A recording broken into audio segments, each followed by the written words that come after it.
Hello everyone. Today we are going to look at map distortions and projections. So for your learning target, I would like you to add in the words, I can analyze. You're going to add in different map projections, and then you're going to be able to explain their purpose. So add that word purpose in.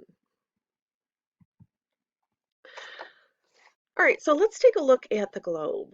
Um, this is really a challenge for cartographers who are map makers. And the reason that it is a challenge is because a globe is really the most accurate presentation of Earth. Obviously, it's round, it's in a sphere shape, and so it really projects the accurate size, shape, and distance of the Earth. So if you want to put under positives that it's the most accurate representation, and then you can just put size, shape, and distance are all accurate. Now, obviously, there's some negatives about a globe. Those are the good features, but the negatives are it's pretty bulky. So you can write that down. You wouldn't be able to carry it around to get somewhere.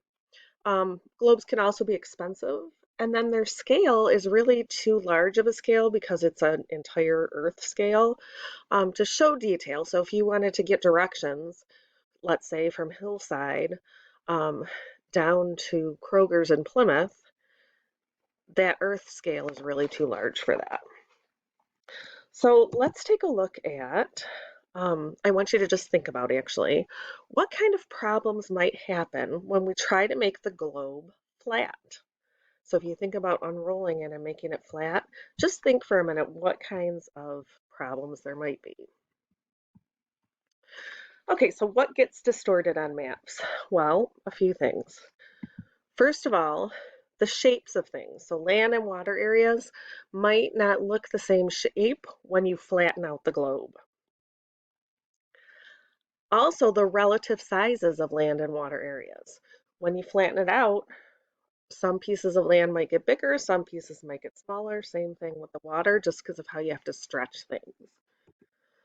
Distances between places are going to be distorted, and then angles of directions between places are going to be distorted as well. Okay, so there's different projections and they reflect different distortions. So we're going to talk about three different types of projections. And if you just take a quick look, these are some of the ones that you saw before we did the video, and you thought about how they might be distorted and what was accurate. So we're going to take a closer look at that. We'll see if your predictions were correct. Okay, so the first one, this is on the back side of your notes, is the Mercator projection. And if we look, the things that really appear accurate are the shape of the continents and the shape of the body of water. Those are accurate. And also direction. So if you notice, Africa over here is east of South America, and that's pretty true. It's pretty true to the direction and how it lands. So those are the things that are accurate, so you can jot those down. Now let's look at what's distorted. Basically, it's that size. So write in the word size. That's the big distortion. And what I mean by that, let's write down purpose first. So it was developed in 1569 by this man named Mercator, and it really was used for navigation. So if you think about what was happening in 1659, people from Europe were starting to take boats and explore and that type of thing. And so this projection was actually really good for that. It was very accurate, and they could find places pretty easily using this map. So that was the purpose.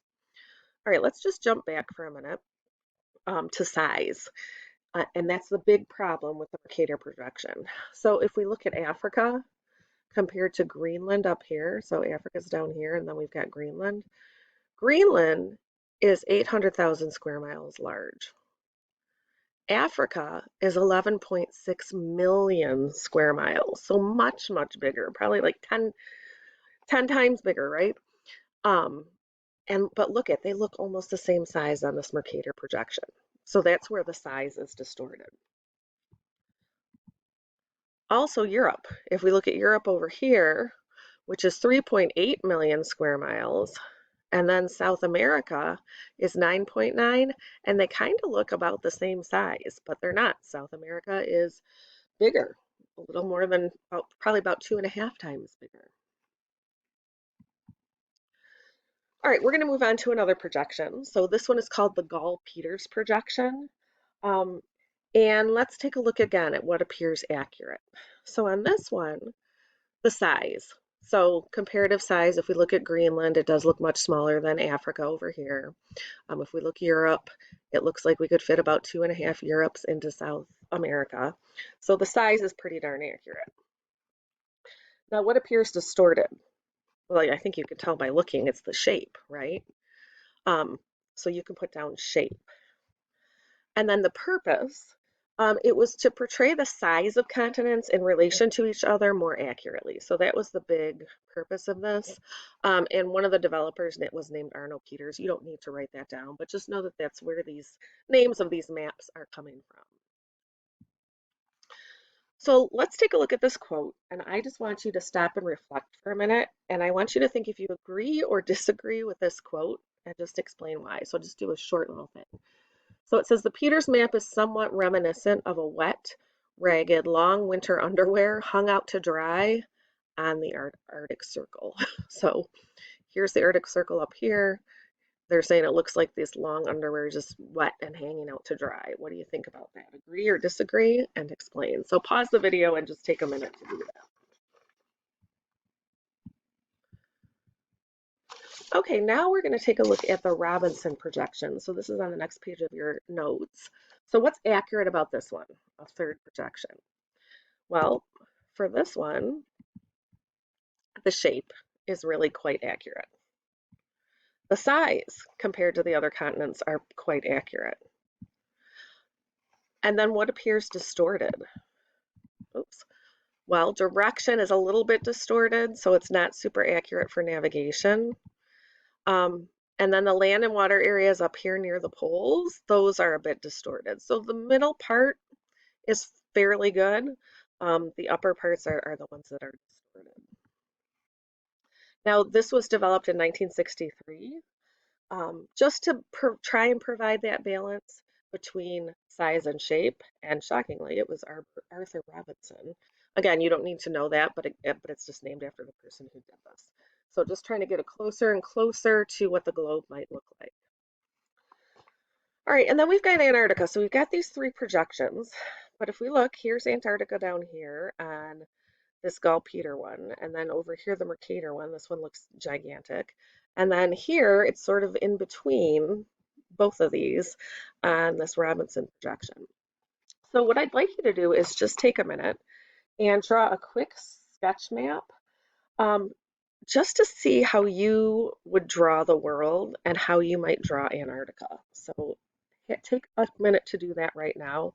Pause the video. So here is an accurate description of Antarctica, an accurate drawing. Are you surprised? And the only way we can sort of get that accurate picture is to take the picture or draw it from the South Pole. So that's the actual size. I wonder how your drawing compared. And Antarctica is such a problem because it is at the bottom down there. So it's, the south, where the South Pole is. And because of the globe, we can't really see it. So just answer the question about why Antarctica is such a problem to put on the map. All right, there are other map projections. So if you just look at the last page of your notes, we're not going to get too much into them. Just know they're around. There's two of them. The first one is called, this one is an interrupted map, and it just shows a portion of the Earth. So you can see how that is kind of a disadvantage. And then here's another projection.